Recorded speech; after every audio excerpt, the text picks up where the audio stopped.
ক্ষমতা নেয়ার ৯ মাস পর নিজ জন্মভূমি চট্টগ্রামের মাটিতে পা রাখেন প্রধান উপদেষ্টা।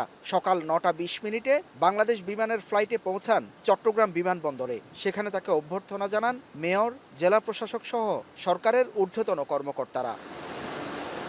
এর পরপরই তিনি পৌঁছান চট্টগ্রাম বন্দরে। ঘুরে দেখেন বন্দরের অপারেশন কার্যক্রম। এ সময় বন্দর সংশ্লিষ্ট কর্মকর্তা ও ব্যবসায়ীদের সাথে এক মতবিনিময় সভায় অংশ নেন। বলেন, চট্টগ্রাম বন্দর দেশের অর্থনীতির হৃৎপিণ্ড। এ বন্দরের সক্ষমতার উপর দেশের আগামীর অর্থনীতি ও বাণিজ্য পুরোপুরি নির্ভর করছে। এ বন্দরকে বিশ্বমানে নিয়ে যেতে হবে। তাই বন্দরে বিদেশি অপারেটর নিয়োগ দেওয়ার কোনো বিকল্প নেই। লিজ যখন দিয়েছি, তারা যখন বানাচ্ছে, এটা তাদের বন্দর, তাদেরকে রোজগার করে টাকাটা উঠাতে হবে। তারা তাদের সেই প্রযুক্তি দিয়ে এটাকে বানাবে।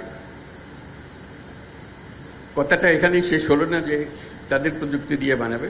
তারা আগে যত টার্মিনাল বানিয়েছে, বন্দর বানিয়েছে, যেখানে যেখানে বানিয়েছে, তাদের অভিজ্ঞতা হয়েছে। তাদের সেই সর্বশেষ প্রযুক্তি, সর্বশেষ অভিজ্ঞতা এখানে আনবে। বক্তব্যে চট্টগ্রাম বন্দর সহ এ অঞ্চলের ভূ রাজনৈতিক গুরুত্ব তুলে ধরে তিনি বলেন, এ বন্দর দক্ষিণ এশিয়ার তথা ভুটান ও নেপালের জন্য হৃৎপিণ্ড হিসেবে গড়ে তুলতে হবে। বন্দর ব্যবহার করে ভারতের 7 সিস্টার যাতে পণ্য আনা নেওয়া করতে পারে, সে সক্ষমতায় চট্টগ্রাম বন্দরকে নিয়ে যেতে হবে। চট্টগ্রাম বন্দরটা হলো বাংলাদেশের অর্থনীতির হৃৎপিণ্ড। এই হৃৎপিণ্ড যদি দুর্বল হয়, তুমি ডাক্তার, বৈদ্য সবকিছু আনো, মেরামত হবে, কিন্তু চলে না। বাংলাদেশের অর্থনীতি যদি পাল্টাতে হয়, পাল্টাতে হবে, হয় এর অবকাশ নেই, আমাদেরকে পাল্টাতে হবে। তাহলে চট্টগ্রাম বন্দর হলো ভরসা।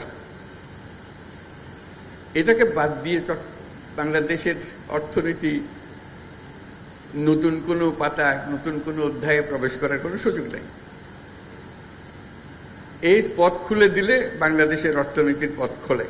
এ সময় তিনি আরও বলেন, চট্টগ্রাম বন্দর নিয়ে ভুল বোঝানো হচ্ছে। বিদেশি অপারেটরকে দিলে কোনো শ্রমিক চাকরি হারানোর আশঙ্কা নেই। ডক্টর ইউনুস বলেন, বিশ্বব্যাংকের জরিপ অনুযায়ী বর্তমানে বড় জাহাজ চট্টগ্রাম বন্দরে ভিড়তে না পারায় দৈনিক $1 মিলিয়ন হারাচ্ছে বাংলাদেশ। বন্দর পরিদর্শনের পর প্রধান উপদেষ্টা সার্কিট হাউসে পৌঁছান। সফরে তার সাথে রয়েছেন শিক্ষা, নৌ, সড়ক, স্বাস্থ্য, ধর্ম, মুক্তিযোদ্ধা ও মৎস্য উপদেষ্টা। হোসাইন জিয়াদ, এখন চট্টগ্রাম। কালার এক্সপার্ট, জর্জ স্যাপ এবং মাইল্ড অন হ্যান্ডস টেকনোলজি সমৃদ্ধ অরিক্স ক্রিস্টাল ওয়াশ আপনার লন্ড্রি এক্সপার্ট।